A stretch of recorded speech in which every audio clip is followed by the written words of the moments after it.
Você já se perguntou o que existia antes de Deus? Não o universo, não as estrelas, não o tempo, mas antes de tudo isso. Porque essa é uma pergunta que quase ninguém faz, e menos pessoas ainda conseguem responder. A gente cresce acreditando que tudo tem um começo, que tudo nasce em algum momento, que tudo surge a partir de algo. Mas quando você tenta levar essa lógica até o limite, ela simplesmente quebra. Porque se tudo tem um começo, então Deus também teria que ter um começo. E se Deus teve um começo, então ele não seria a origem de tudo. E é exatamente aqui que a maioria das explicações falha. Porque talvez o erro não esteja na resposta, mas na forma como a pergunta é feita. A gente tenta entender a origem de tudo usando tempo, usando antes e depois, usando causa e efeito. Mas o tempo não estava lá no início. O tempo surgiu depois. E isso muda tudo. Porque se o tempo não existia, então não existe antes. E sem antes, não existe começo. Então me diz, como algo pode começar antes do tempo existir?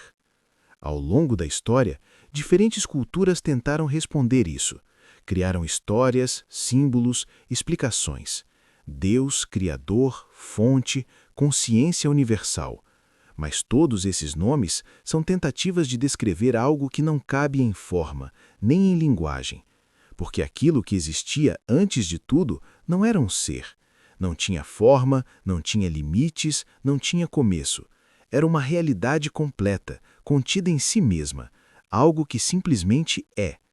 Alguns chamam isso de deidade, não como uma entidade, mas como a base de toda a existência.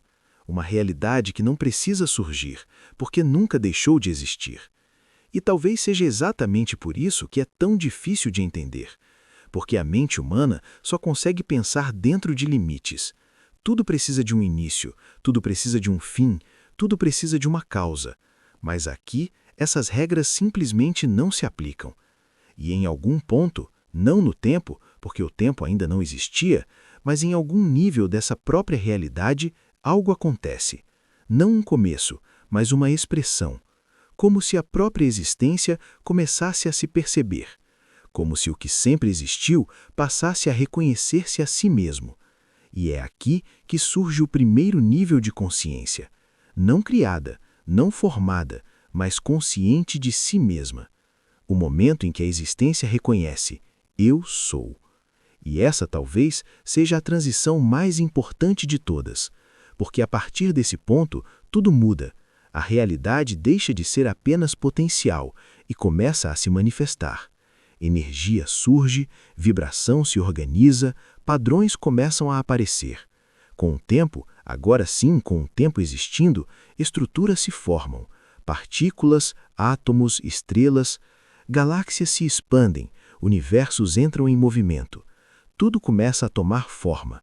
O espaço se organiza, o tempo passa a existir como experiência, e aquilo que antes era infinito e sem forma começa a se expressar em diferentes níveis, alguns mais sutis, outros mais densos, até que em algum ponto desse processo surge a realidade que você conhece hoje, um mundo físico, onde tudo parece separado, onde existem objetos, corpos, limites, onde o tempo parece linear, onde você nasce, vive e morre.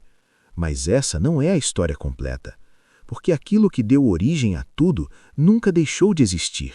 Não está distante, não está fora do universo, não está separado da realidade. Está aqui, agora. E existe um lugar onde isso pode ser percebido, não fora, mas dentro, naquilo que observa, naquilo que percebe, naquilo que está ouvindo isso agora, a consciência. E talvez esse seja o ponto mais difícil de aceitar, porque você passou a vida inteira acreditando que a consciência é algo que surge do cérebro, que ela é apenas um produto da matéria. Mas e se for o contrário? E se a matéria for apenas uma expressão da consciência? E se aquilo que você chama de eu não for algo separado, mas uma pequena parte da própria origem de tudo? E se Deus não for um ser distante, mas a própria existência se experimentando? E se aquilo que nunca teve um começo, nunca teve um fim e sempre esteve aqui, não estiver fora de você, mas exatamente onde você está olhando agora. Talvez a pergunta nunca tenha sido onde Deus está, mas sim quem está olhando através de você agora.